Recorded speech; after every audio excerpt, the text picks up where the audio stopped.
Tata steel. दोस्तों, Tata steel limited stock का आज मैं अगेन वीडियो बना रहा हूँ। आज हम इसका फिर से टेक्निकल और फंडामेंटल एनालिसिस करेंगे, क्योंकि लास्ट जो मैंने लेबल्स आप लोगों को प्रोवाइड किए थे 10 जुलाई के दिन, वो सारे लेबल्स आज अचीव हो गए हैं। टाटा स्टील सीधे सीधे 5% गिरा हुआ है। तो वो सारे लेबल्स जो हैं एकदम अचीव्ड हैं। अब नए लेवल की ज़रूरत है, वो मैं अभी आपको बताने वाला हूँ। लेकिन उससे पहले आज का स्टॉक ऑफ द डे, जो कि अगेन इरेडा है। दोस्तों, इरेडा का स्टॉक लगातार कंटिन्यू 3 दिन से हमारा स्टॉक ऑफ द डे है, क्योंकि एग्जैक्ट जो लेबल्स हमने प्रोवाइड किए हैं लगातार 2 दिन गिरा वो 6% और आज एग्जैक्ट जो सपोर्ट है वहाँ से इसने बाउंस बैक दिया हुआ है। हमने सपोर्ट 249 का दिया हुआ था, और कल का भी लो 252 का है और आज का भी लो 251 का है। 249 का लो जो है, जो लेवल हमने दिया था, वो क्रॉस नहीं कर पाया और वहीं से बाउंस बैक देकर आज 6% चढ़ गया है। तो दोस्तों, इसीलिए मैं आप लोगों को बोलता हूँ कि ये जो लेबल्स हैं ये बहुत ज़्यादा इम्पॉर्टेंट हैं, और इन्हें इस टाइप के जो इम्पॉर्टेंट वीडियोस हैं इन्हें स्किप करके मत देखिए, पूरा पूरा वॉच कीजिए, क्योंकि आधा अधूरा ज्ञान हमेशा हानिकारक होता है। ठीक है, तो चलिए स्टार्ट करते हैं। इरेडा का तो हो गया, टाटा स्टील का देख लेते हैं। टाटा स्टील का आज का वीडियो है, इसके लेबल्स मैं बताने वाला हूँ। लेकिन जो 10 जुलाई को जो वीडियो बनाया था उसमें 167 तोड़ने पर मैंने बोला था कि 163 और 157 के टारगेट होंगे, लेबल होंगे।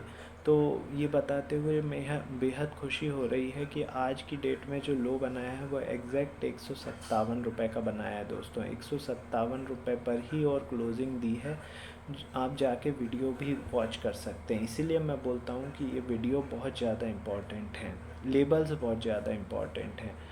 ठीक है, तो अब हम स्टार्ट करते हैं। आज के लेबल्स में दे देता हूँ। आज और आने वाले जो शॉर्ट टर्म के जो लेबल्स हैं वो आप फेयर कॉपी में नोट डाउन कर लीजिए।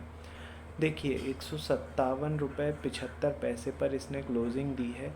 यदि ये स्टॉक 161 रुपये के ऊपर, 161 65 पैसे के ऊपर सस्टेन करता है, तो इसमें अगले लेबल्स होंगे 166, 171, 180, 189 और 195। ये ऊपर के लेबल्स होंगे।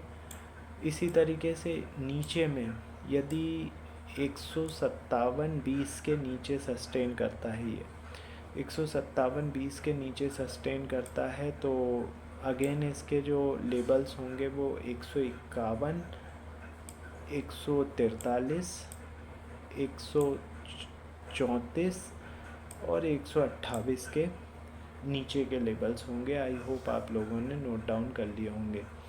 अब ये जो लेबल्स हैं दोस्तों, इन पे ट्रेड कैसे करना है वो मैं आपको बता देता हूँ। सबसे पहले तो टाटा स्टील का जो 5 मिनट का कैंडल स्टिक चार्ट है वो लगाना है आपको इंट्राडे का।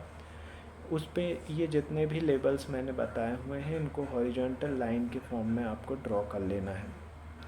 अब जब लाइव मार्केट में मार्केट रनिंग में रहता है तो टाटा स्टील का स्टॉक एकदम से जब मूवमेंट करते हुए स्पाइक आती है उसमें, और अपने किसी लेवल को क्रॉस करके ऊपर जाता है और वहाँ पे 2 कैंडल बना के सस्टेन करता है, तो वहाँ पे आपकी बाय कॉल जनरेट हो जाती है। टारगेट होगा उसके ऊपर का अगला लेवल।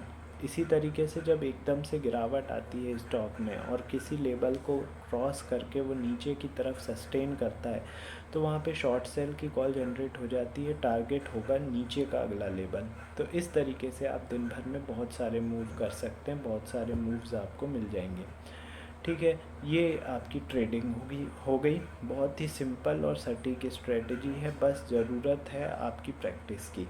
प्रैक्टिस होना बहुत ज़्यादा ज़रूरी है। ठीक है, ये मैंने आपको टाटा स्टील के लेबल्स भी बता दिए, इन पे किस तरीके से आपको स्ट्रेटजी लगानी है या किस तरीके से आपको ट्रेडिंग करनी है वो भी मैंने आपको बता दिया है। ठीक है, अब हम आते हैं दोस्तों, कुछ फंडामेंटल एनालिसिस कर लेते हैं। टाटा स्टील जो है मेटल सेक्टर की कंपनी है, ठीक है दोस्तों, स्टील सेक्टर की कंपनी है। और इसका जो मार्केट कैप है 1,96,964 करोड़ का है।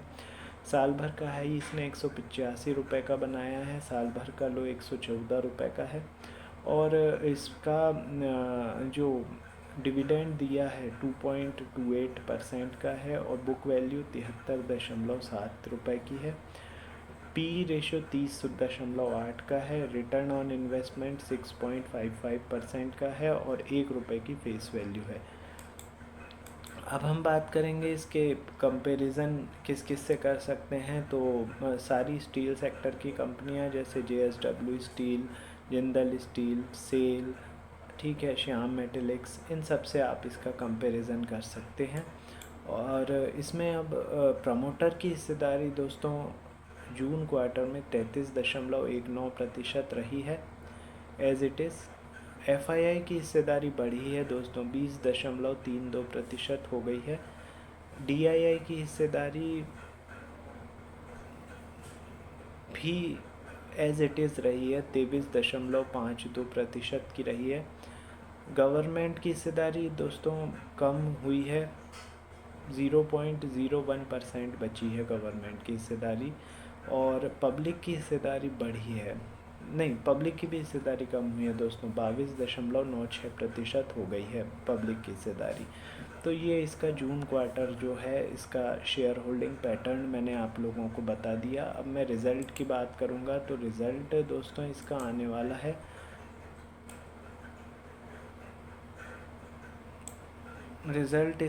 वाला है दोस्तों 14 नवंबर की डेट निर्धारित हुई है रिज़ल्ट के लिए। फ़िलहाल अभी तो रिज़ल्ट गया है इसका, 5 जुलाई को रिज़ल्ट दे चुकी है ये। हाँ, 5 जुलाई को इसने इस क्वार्टर के रिज़ल्ट घोषित कर चुकी है। और वो रिज़ल्ट आने के बाद ही इसका एकदम से सडन जो है शॉर्ट सेलिंग स्टार्ट हुई थी। हाँ, वीडियो में लास्ट जो वीडियो बनाया था ना दोस्तों, उसमें इस बारे में डिस्कशन हुआ था कि रिज़ल्ट इसका आ चुका है 5 जुलाई को, और वो ख़राब आया है, बिलो एस्टिमेट आया है, इसलिए स्टॉक 174 से गिरते हुए सीधे 157 रुपये पे आ चुका है। तो इस बारे में चर्चा हुई थी। तो ये अब मैंने आप लोगों को बता दिया। तो दोस्तों एट प्रेजेंट तो उस दिन मुझे इसका कैंडल ख़राब लग रहा था, इसीलिए मैंने आप लोगों को बताया था 10 जुलाई को कि ये कैंडल ख़राब है। और लेकिन आज मुझे ऐसा लग रहा है कि यहाँ से 157 रुपये से एक सपोर्ट दिख रहा है, 157 रुपये पे सपोर्ट मिलते हुए दिख रहा है। तो मेरे हिसाब से यहाँ से एक बाइंग बन सकती है। बट आप लोगों को मैं बता रहा हूँ, वन साइडेड व्यू लेकर नहीं चलना है। लेबल्स मैंने बता दिए हैं, लेबल्स के हिसाब से आप लोग ट्रेड कीजिए, ठीक है। कोई व्यू नहीं है, आप अपना व्यू अपने पास रखिए, ठीक है। ये मैंने आपको लेबल्स भी बता दिए, स्ट्रेटजी भी बता दी, और फंडामेंटल एनालिसिस भी बता दिए दोस्तों। इतना इम्पॉर्टेंट वीडियो बना रहा हूँ, ऐसे 4 वीडियो डेली बनते हैं। यदि इनके नोटिफिकेशन आपके पास नहीं पहुँच रहे हैं, इसका मतलब ये हुआ कि अभी तक आपने चैनल को सब्सक्राइब नहीं किया हुआ है। तुरंत सब्सक्राइब कीजिए, बेल बटन दबाइए। और आपका कोई शेयर है जिसके लेबल्स आप जानना चाहते हैं तो मुझे व्हाट्सअप कर दीजिए 9669902885 पर। चलिए ठीक है, मिलते हैं थोड़ी देर में अगले